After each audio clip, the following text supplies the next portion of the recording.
आगे बढ़ते हैं। दिल्ली में कोरोना के नए मामलों में गुज़िश्ता कुछ दिनों में मुसलसल कमी दर्ज की जा रही है। सूरत हाल का जायजा लेने के लिए आज दिल्ली डिजास्टर मैनेजमेंट की मीटिंग है।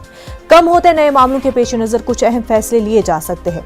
दिल्ली के नायब वज़ीर आला मनीष सिसोदिया ने इशारा दिया है कि हुकूमत मीटिंग में स्कूलों को खोलने की सिफारिश करेगी।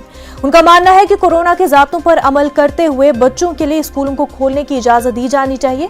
मनीष सिसोदिया के मुताबिक गुज़िश्ता 2 बरसों के दौरान कोरोना के सबब तालीमी सरगर्मियां मुतासिर हुई हैं। स्कूलों के बंद रहने के सबब दरसो तदरीस के अमल के मुतासिर होने से बड़ा खला पड़ा है, जिसके मनफी असरात बच्चों की नफ्सियात और जज्बात पर मुरतब हो रहे हैं। उन्होंने इससे निकालने के लिए स्कूलों को खोलने का फैसला लिया है। माना है कि यह जरूरी है कि स्कूल खोले जाएं। तो आपको बता दें कि दिल्ली में अगर हम बात करें कोरोना के हवाले से, हालांकि दिल्ली जो है सबसे पहले कोरोना से काफ़ी ज़्यादा मुतासिर रही है, लेकिन अब कुछ दिनों से दिल्ली में कोरोना के मामलों में मुसलसल कमी देखी जा रही है। और इस सूरत हाल का जायजा लेने के लिए आज दिल्ली डिजास्टर मैनेजमेंट की मीटिंग है। इन कम होते नए मामलों के पेश नज़र कुछ अहम फैसले लिए जा सकते हैं। नायब वज़ीर आला मनीष सिसोदिया ने इशारा दिया है कि हुकूमत मीटिंग में स्कूलों को खोलने की सिफारिश करेगी। उनका मानना है कि कोरोना के ज़ाब्तों पर अमल करते हुए बच्चों के लिए स्कूलों को खोलने की इजाजत दी जानी चाहिए।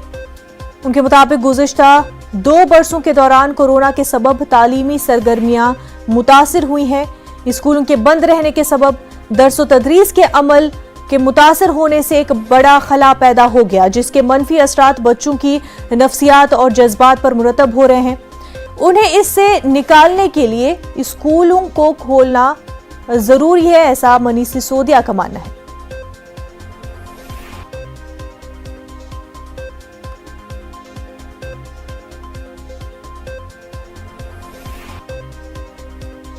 तो आपको बता दें कि दिल्ली में कोरोना की सूरत हाल के हवाले से आज मीटिंग होनी है। मनीष सिसोदिया अहम फैसला ले सकते हैं, जायजा लिया जा रहा है। ये माना जा रहा है कि आज की मीटिंग में दिल्ली स्कूलों को खोलने का फैसला लिया जा सकता है, क्योंकि लगातार कुछ दिनों से दिल्ली में कोरोना के केसेस कम होते हुए दिखाई दे रहे हैं।